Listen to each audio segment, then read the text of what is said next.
Hello everybody, this is Chris and Carol Green, and welcome to Fruitful Living. This time we want to talk with you guys about 5 keys to connect with family and friends and even strangers. And we've discovered in our life coaching that when people ask us about how to deal with a coworker, a family member, whether it's a marriage, whether it's a child, no matter what it is, how can they get through, especially when there's serious conflict between them? And we have found ourselves always coming back to these 5 things that a person needs to do, or that we strongly suggest that you do, in order to make that connection and start the real conversation that you're trying to have with them. The very first key is to pray. You must pray. You must get God's perspective on what is happening with that other person. We have found that when you're willing to pray for someone, especially if it's someone that you're in conflict with, if you're willing to pray for them, then it will calm you down and get you in the right attitude and the right frame of mind to even deal with the other person. It also helps you not to assume about how that person's going to respond to you, or respond to what you're going to say to them. You're getting your strategy and your wisdom from God. The second key is to actually engage with that person. Now, when we say engage, we don't mean just a confrontation. But when we say engage, we mean invite them into your story. Invite them into your journey.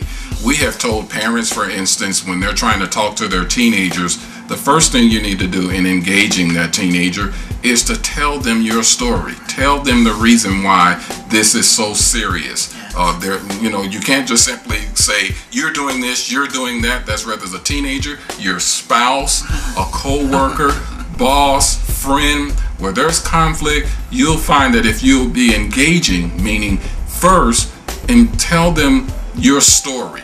Give them your concern from your standpoint, and tell them, give them the real deal.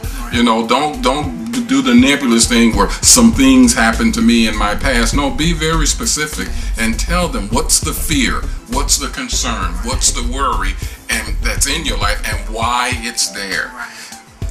We found that it's necessary to accept their invitation. When we say engage, we also mean accept their invitation into their story. Listen to them. You must be willing to listen. That takes us right into the next key. First of all, ask questions.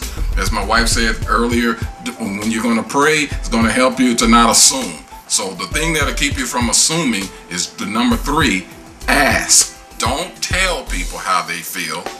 Ask them how they feel. Ask them about what they do. Ask them about why they said what they said. We found one of the biggest things that causes arguments and conflict is when one person or the other starts telling the other person instead of asking questions. Ask questions, and that takes us to key number 4, which it seems it's like a simple thing, but after you ask, listen. Don't ask questions and then give them the answer. And I always like to say this. There is a difference between listening and hearing. Those are 2 different things. You can hear a person, but when you're listening to a person, you're actually taking the time to look at them. You're watching their body language. You're listening to their words. You're even asking questions as to what they mean by certain words. So that's listening. That's really listening. In other words, when they give you answers that you don't understand, then you have to do things and say like, okay, I didn't quite understand what you meant by that. Could you explain that further? Could you tell me what you mean when you say that word? Don't assume that you even know what they mean. Well, we all say similar words and use similar phrases, but we discovered in our marriage that we can say the same words and have completely different pictures in our head about what that means. So very important, number 4, listen. Actually listen, and don't be so quick to say words while they're talking. Actually listen. And then number 5, which isn't it so simple, but it's respond.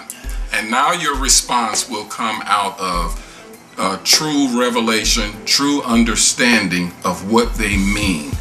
And what they mean by what they said, and a better understanding of their journey and why why they made the decisions and the choices that they made. And when we say respond, we actually mean being responsive to them, not just responding to what they did.